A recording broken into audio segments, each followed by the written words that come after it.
गुरुदेव, जब पहली बार कोई आश्रम आता है या यूँ कहें कि जब आश्रम में आने के बाद उसकी शुरुआत होती है, तो क्या पद्धति उसको पहले अपनानी चाहिए?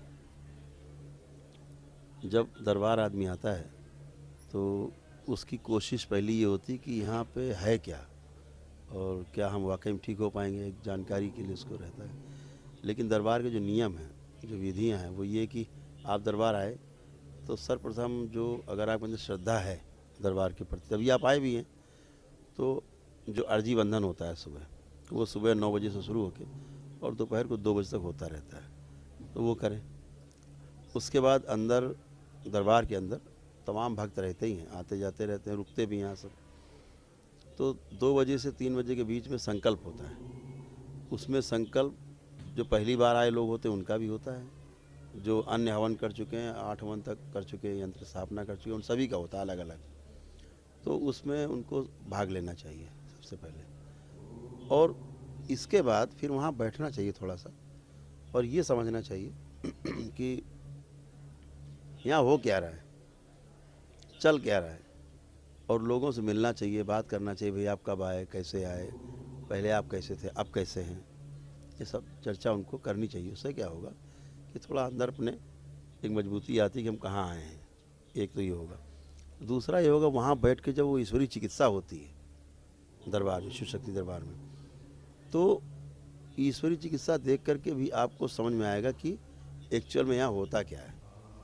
यहाँ झाड़ फूक होती है या कोई ईश्वरीय चिकित्सा है, तो फिर आपको ये समझ आ जाएगा जब कि यहाँ कोई झाड़ फूक, टोना टोटका, तंत्र मंत्र नहीं होता।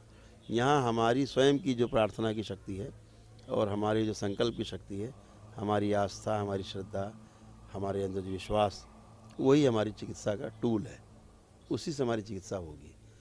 एक तो ये पक्का होता है। दूसरा, आपको वहाँ बैठ कर के एक जो सबसे बड़ी बात होगी वो ये होगी कि हम बीमार हैं कि नहीं हैं, और बीमारी है तो क्या है, ये डायग्नोसिस आपको स्वयं हो जाएगी।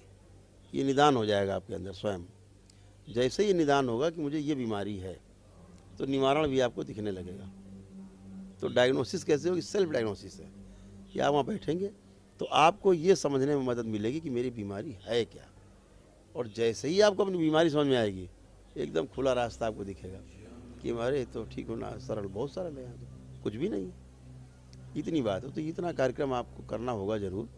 केवल ये नहीं कि आप आए और हवन की किट लिए और चले गए और हवन कर डाले और हम तो साहब हवन कर लिए, साथ हम ठीक हुए कि नहीं हुए, ये सब ऐसे नहीं, ऐसे नहीं शुरू करना। पहले आके विधिवत समझना है कि यहाँ क्या हो रहा है, और दूसरी बात ये कि हम बीमार हैं तो क्या बीमारी है हमें, वहाँ बैठ के समझ में आ जाएगी बीमारी अपनी। तो दिख भी रहा है कि लोग ठीक भी हो रहे हैं, सामने ओपन मंच पे ही होता है। यहाँ तो कोई कमरे में कोई चिकित्सा किसी की होती नहीं, खुलेआम सबके बीच में होती है। तो वो समझना पहले बहुत आवश्यक है आकर के दरबार में। गुरुदेव, एक चीज़ फिर सेकंड एक ही आता है। अ, हवन के लिए बहुतों लोगों में कन्फ्यूज़न रहता है। उनको ये लगता है कि हवन किस तरीके से करने चाहिए, पहले 5 हवन कैसे करने चाहिए, छठे को लेकर, 7वें को लेकर और 8वें को लेकर। सभी हवनों के बीच में कहीं ना कहीं कन्फ्यूज़न हमेशा रहता है, जबकि इतने डिस्कोर्सेज आपके यूट्यूब चैनल पे पड़े हुए हैं, उसके बाद भी कन्फ्यूज़न है। उसमें थोड़ा सा एक डिटेल करिए, जो लोग हैं वो कम से कम समझ सकें। देखो, इसको हम बहुत अच्छा समझते हैं। यहाँ आने वाला 100 में से 90 आदमी कन्फ्यूज है, क्योंकि यही बीमारी है, यही बीमारी है, ये कन्फ्यूजन। अंदर बैठी निगेटिविटी जो अंदर हैं, सेट हैं, वो खुद कन्फ्यूज हैं। तो उनका आधिपत्य है मस्तिष्क पर, मेधस पे, तो आप भी कन्फ्यूज हैं। तो उनका प्रयास भरसक रहता है कि आप समझें नहीं यहाँ कोई बात। बहुत से आपको निगेटिव अंदर यहाँ से भगाने की कोशिश करेंगे कि यहाँ से चलो कुछ नहीं है, चले भी जाते हैं लोग, साल 6-6 महीने बाद लोग आते हैं। ठीक है।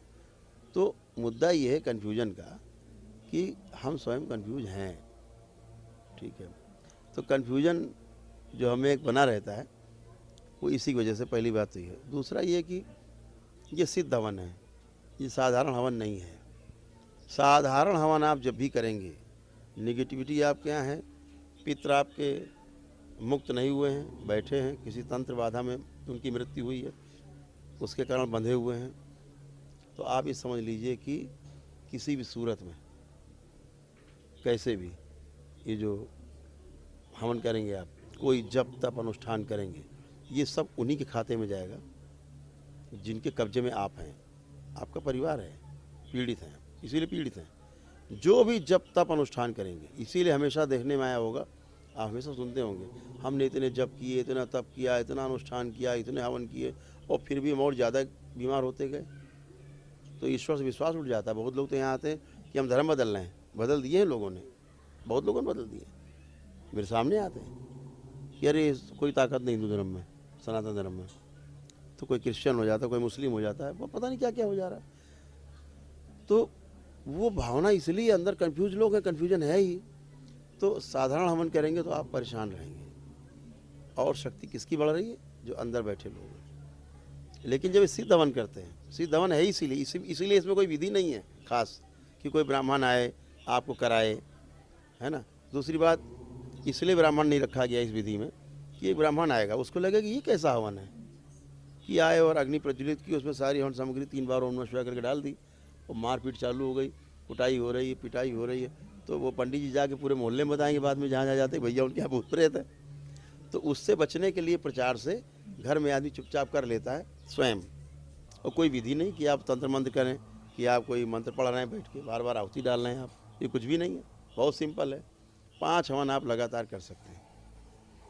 अगर आप सक्षम हैं, हवन ही करना है तो दरबार से तो बताया नहीं जाता, दरबार से केवल विधि बताई जाती, करना ना करना वो आपके हिस्से में आता है।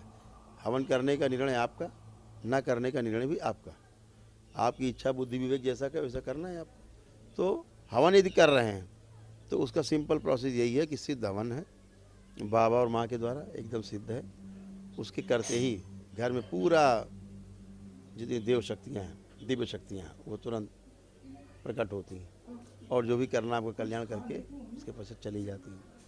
तो 5 हवन आप लगातार कर सकते हैं, लेकिन एक दिन में एक ही हवन होगा।